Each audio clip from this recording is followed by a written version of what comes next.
Монгол улсын ерөнхийлөгчийн санаачилсан цагаан алт үндэсний хөдөлгөөний хүрээнд.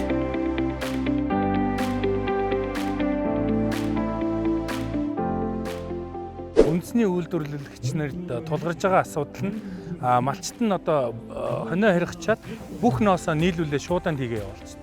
За тэр ноосыг үндэсний үйлдвэрлэгч нар хүлээж аваад тэрийг ангилах бүр бүтэн том цех байдаг. За тэрэн дээр маш их хөрөнгө мөнгө зарж ноосыг ангилдаг. Өөрт хэрэгтэй шаардлагатай нооснуудаа ангилж аваад бусад нооснуудаа зарим нь хайдаг. За зарим нь одоо зарим хүн зарддаг ч юм уу одоо ингээ бас нэг л юм шат дамжлага яваад байна. За энэ асуудлыг шийдэхэд бол одоо бид нар яг энэ хонь харгах сургалтын дээр зааж өгж байгаа нь одоо ноос ангилын ялгах сургалтыг бас хийж байгаа. За ноосоо ангилахдаа болохоор сайн чанарын цагаан хэсгийг нэг ангилж байгаа, өнгийн хэсгийг нэг ангилж байгаа. Хажууд нь гурав дахьт нь болохоор одоо хөвлийн хэсэг буюу одоо туурайны хэсэг ч юм уу хаягдл хэсгнүүдийг нэг ангилж байгаа. За одоо ингээд захлаа хайчаараа хоньныхоо ноосыг харгаад одоо ингээд ширээн дээр энэ ялгадаг ширээн дээр тавьсан байна. Энэ ялгадаг ширээн маань болохоор юм доороо нүхтэй хоньны яг ноосны энэ хоньны энэ дотор талын хэсгийг ингэж доош нь харуулж ингэж дийлгэж тавьдаг. Энэ яагаад ингэж дийлгэж тавьдаг вэ гэхээр энэ хоньны энэ яг энэ арсанд байгаа энэ доторх энэ шигсэн доор байгаа энэ шороо тоос болон одоо янз бүрийн тийм нэг жин дарах юм чулуун молоо энэ бүгдийг одоо нэг үйлдвэр авах нэг үнэтэй өгөхөнд бол энийг доош нь унгааж байгаа. За ингээд захлаан хайжаар харахад энэ хоньны ноос маань болохоор яг энэ арсхэнд дийлэгддэг. За одоо энэ дээр гэх юм бол энэ хүзүүний хажуудлын шанаа хэсгийнх нь ноос нь ингээд хүзүүний хэсгийн ноос байна. За дараагийнх нь болохоор энэ болохоор ингээд хаа байна. Энэ болохоор ингээд бөөрөн хэсэг. Энэ болохоор хойд гуй. Тэгээд энэ болохоор хойдоо талын гуйны хойд хэсэг. Энэ сүүлний хэсэг гэсэн. Тэгээд энэ болохоор ингээд нөгөө талын гуй. Тэгээд ингээд бөөр гээд хааны хэсэг ингэж яадаг. За энийг ноосыг ангилахтаа болохоор манайхаа их хвчлэн хоньны ноосыг энэ ар нь хонлоо хэсэгтэр тийм үү? Энэ зоо хэсэгтэр ингэж яадаг. Буддаг. Тэр будгаар бууцсан ноосыг манайхаа энэ тэр будаг болохоор нэг үйлдвэрт ороод ажиллахтад тэр будаг болохоор угаагддаггүй, арилдаггүй будаг юм. Барилгын материалын будаг байдаг учраас биднээс тэр будыг заавч одоо энэ дэр будагтай ноос байлаа гэхэд энэ дэр будагтай ноос будагтай ноосыг аваад нэг ангилчихдаг. За ингээд ангилаад энэ чинь шуудаа тавьсан ангилж.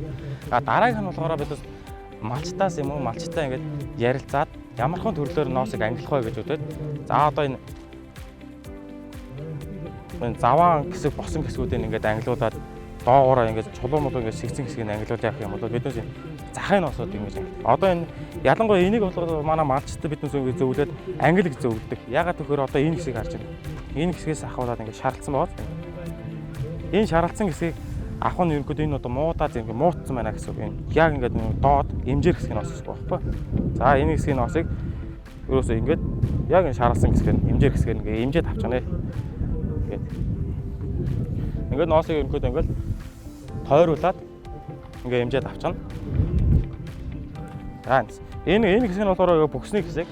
Энэ бүксний болохоор ингээд арай юм зунгаг ихтэй одоо зарим үед болохоор ингээд баас мас болцсон байдаг. Энэ хэсгийн ноос нь болохоор бас арай өөр төрлийн шууд байна.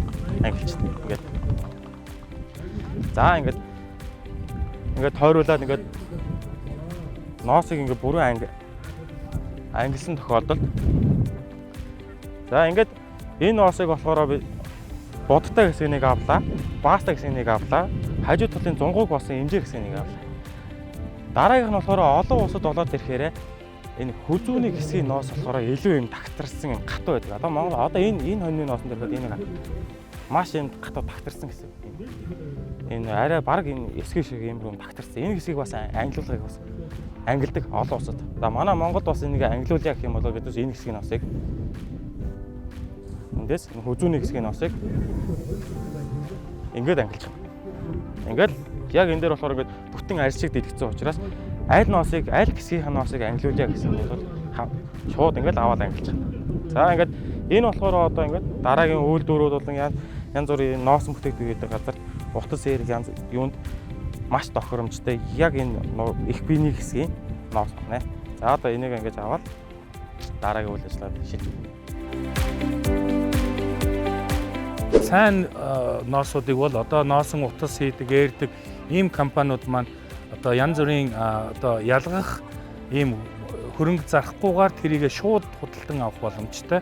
За хар өнгийн ноосуудыг бол одоо оймсны үйлдвэр, эсхийн үйлдвэрүүд бүгд шууд ингээ авчих боломжтой.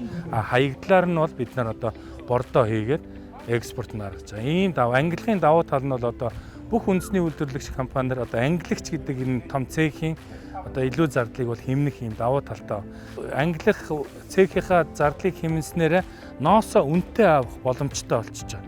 Тэгэхээр малчтын орлого маань энийгээ дагаад одоо нөгөө бөөнд нь ингээд нийлүүлээд дундаж үнээр өгчээснээс ангилсан ноосоо үнэтэй өгөөд дундаж ноосоо бас боломжийн үнээр хаягдлаггүйгээр биднэрт бас бордооны үйлдвэр зараад ингээд ямар ч хаягдлаггүйгээр бид нар ноосыг боловсруулах юм давуу талтай байгаа. За одоогор бол малчт маань ерөнхийдөө нөгөө хятад ногоон шуудаанд чихээд ноосоо чихээд явуулдаг. Тэгснээр тэр ноосон шуудаа бол маш хэврэг амархан урагдсанаар маш их тоос шороо чийг амархан авах юм нөхцөл бүрддэг. За тэгээд чийг авцсан хог шороотой нооснууд үйлдвэр дээр очихоор бас хоригдол тооцоолдог. За тэгэхээр бид нэр ийм шуудаанд хийснээр давуу тал нь нэгдүгээр хог шороо орохгүй бороо чигнээс хамгаалах ноосын чанар муудуулахгүйгээр шууд эцсийн одоо үйлдвэрлэгчнэрээ очих юм давуу талтай байгаа.